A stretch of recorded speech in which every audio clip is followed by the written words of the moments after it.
достигнахме до финала от тази част, от рационалните числа. Спокойно, не съм забравил, че не съм ти обяснил какво са рационални числа. Надявам се, ти не си забравил, че разделът ти не се казва отрицателни, а рационални числа. Какво учихме до тук? Учихме всъщност какво са отрицателните числа. Отрицателните числа бяха тези с минусите, нещо, което дължим. И както забеляза, нещата доста се променят. Макар и да си приличат с положителните, все пак са противоположни числа и се получават противоположни ситуации. Единственото общо между тях е тяхната абсолютна стойност. Модулът им дава реално какво има и за какво става дума. Но във всеки случай, когато ги сравняваме спрямо положителните числа, е много по-различно. А именно точно обратното. Айде сега накратко да обясним, преди да изпрактикуваме нещата, какво всъщност са рационалните числа.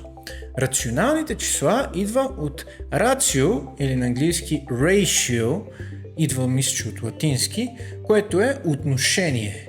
Всъщност това е отношението между всичките числа, които имаме до тук. Тоест, рационалните числа всъщност са положителните, нулата и отрицателните. Както целите, така и дробите. Защо тогава ги учим сега? Защото до сега знаехме всичко от нулата надясно, ма не знаехме отрицателните. И вече като добавихме отрицателните числа, вече знаем всичкия аспект от нещата. Така че рационалните числа всъщност е едно множество. Множество си представи като клас. Класът ви е едно множество от ученици. Рационалните числа са множество от числа. Това са всичките положителни, нула и отрицателни числа, както цели, така и дроби. Добре, това са всички числа. За какво просто не ги наричаме множество от числата? Уви, ще те разочаровам, не са всички числа.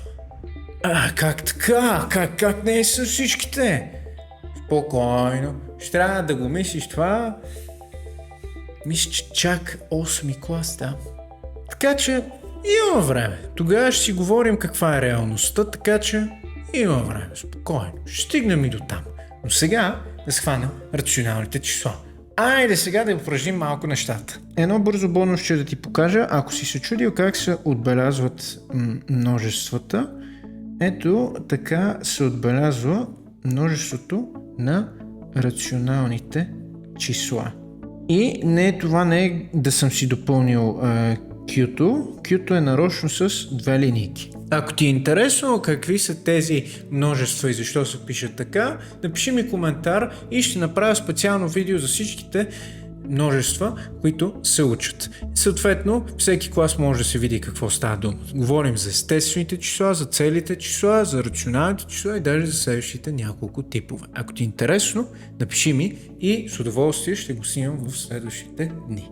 Начертайте координатна ос OX и изобразете числата. Добре, това не е проблем, защото последния път го правихме.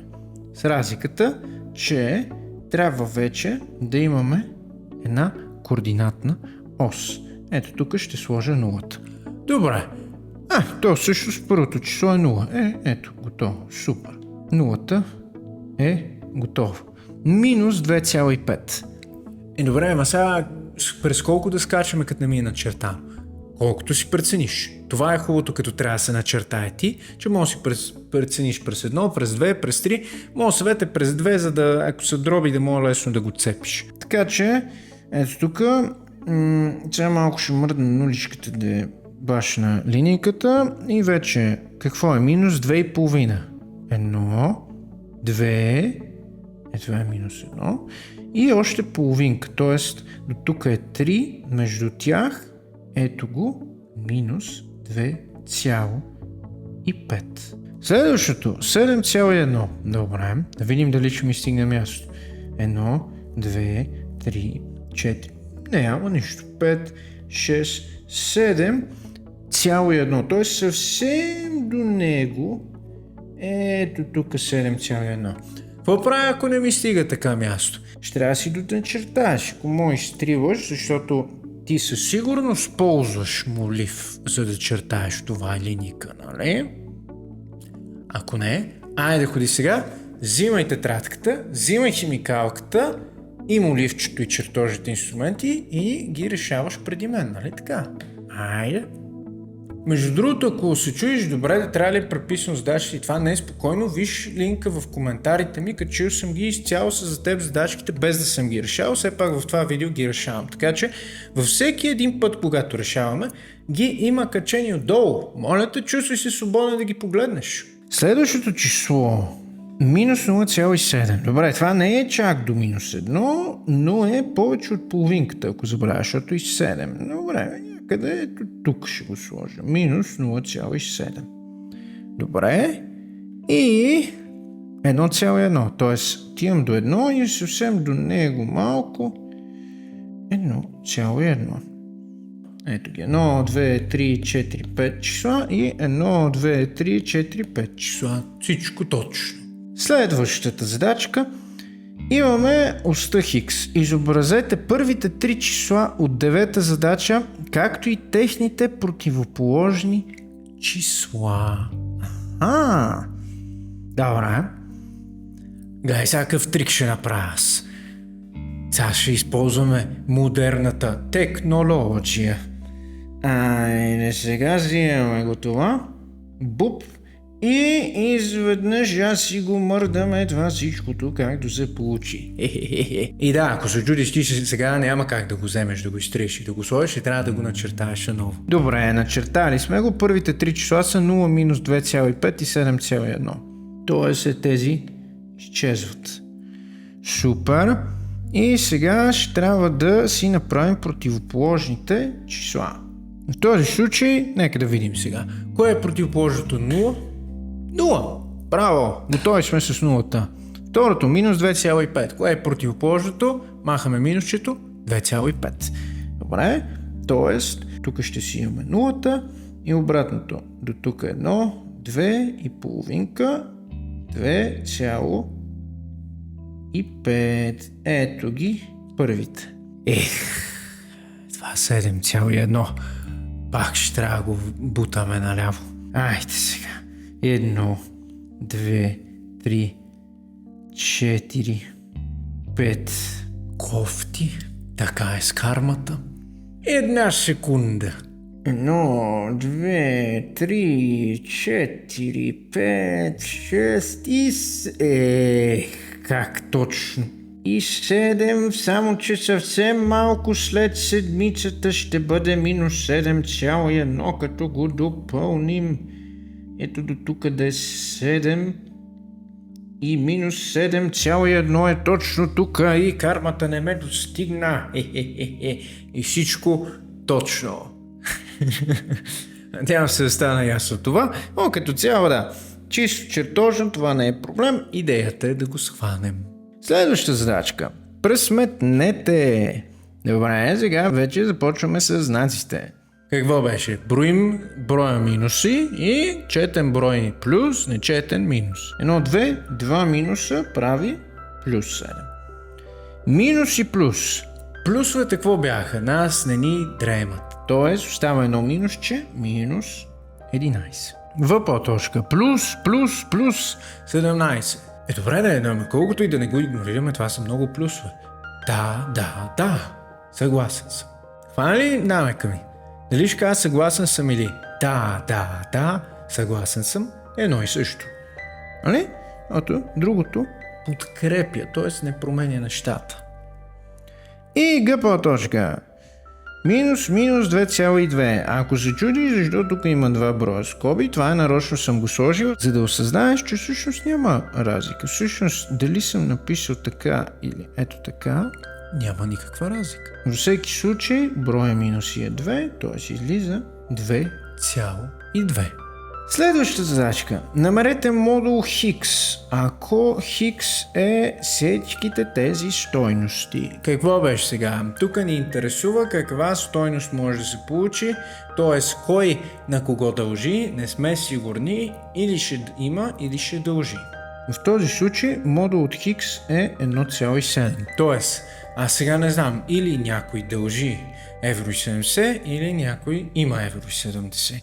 Тоест, да съм задължен да напиша, че Хикс е или минус 1,7 или 1,7. Да видим следващото. Модул от Хикс е минус 2,2. Забележи, че всеки път си написвам в началото уравнението и искам всеки път да пишеш началото уравнението. Защото не мога да скачаш директно на отговорите. Ако примерно имаш едната ситуация, в която Пешо и Жоро си дължат и в другата сам и аз си дължим и да кажеш между Пешо и Жоро е 2,2 евро, или единия ще дължи, или другия ще има, или 1,7, или дължи 1,7. И той ще седиш, как така, чакай сега. Нали беше 2,2, защо 2,2 или 1,7? И ти ще си, не, аз за другото. Кое е друго? Виж как става двусмисли. Така че, както с говоренето, така и с писането трябва да не става двусмислено. Ще изтърпиш един ред да напишеш. Добре, ама в тази ситуация, възможно ли е да става дума за минус 2 евро и 20? Не, нали? Когато модул е равно на минус, няма решение. Следващото. Модул от Хикс е 3 пети. Айде сега. Нищо, че е обикновена дроп. Или го имам, или го дължа. Тоест, в този случай Хикс е минус 3 пети или 3 пети. И последното, модул от Хикс е минус 7 осми. Сега ще ми каже, да, 7 осми или минус 7 осми. Не. Минус.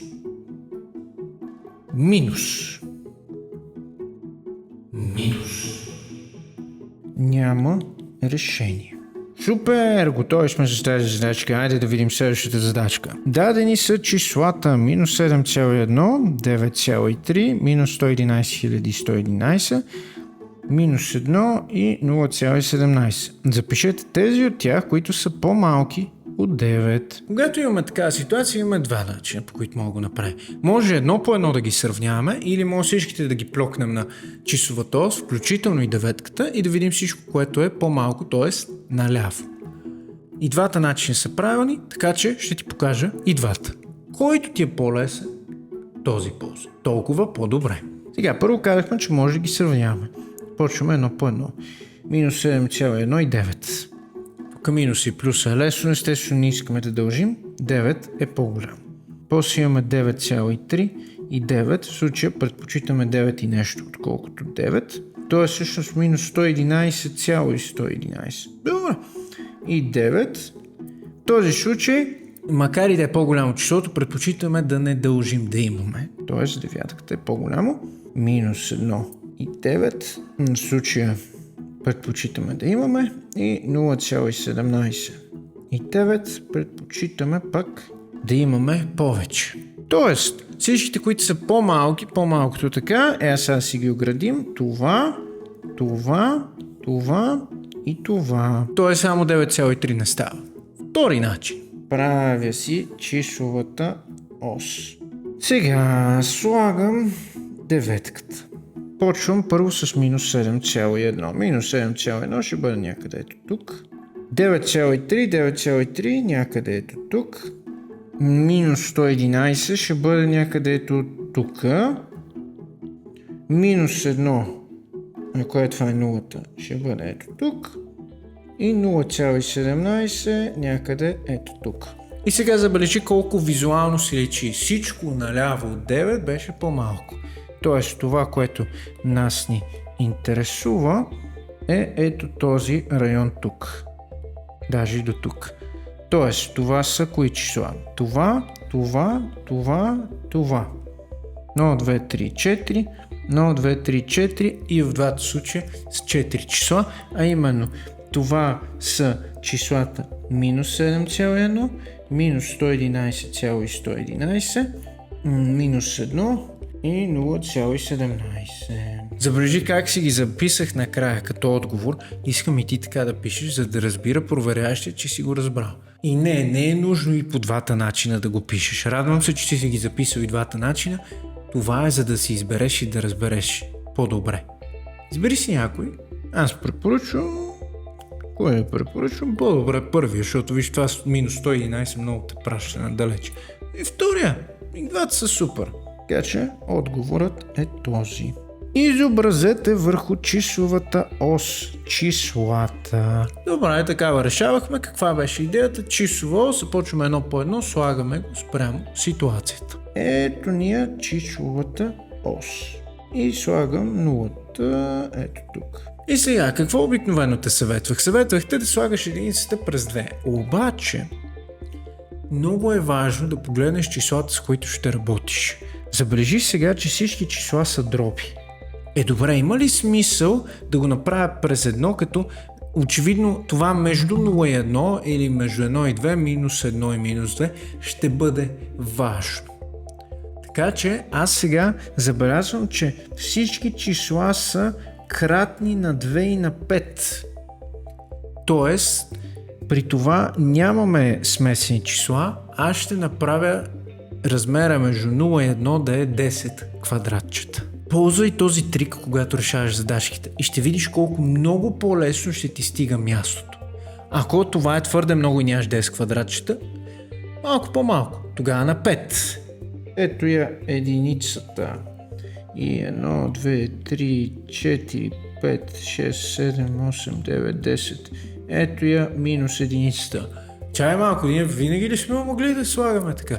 Да бе, колкото искаш мога да ги правиш. Числовата ос, реално си представи, е като да скролваш. В смисъл, можеш да скролваш малко, можеш да скролваш много. Може да зумнеш и тогава какво? Нещата стават по-големи и разстоянието между тях е по-така. Представи си Google Maps. Като зумваш, нещата стават по-големи. Не, че се променят. Същите са, просто ги гледаме по-близко. Така, минус 2 десети. Забележи, тук не е нужно дори да съкращаваме, защото цепихме нещата на 10. Минус, т.е. наляво от нулата, 2 от 10. Т.е.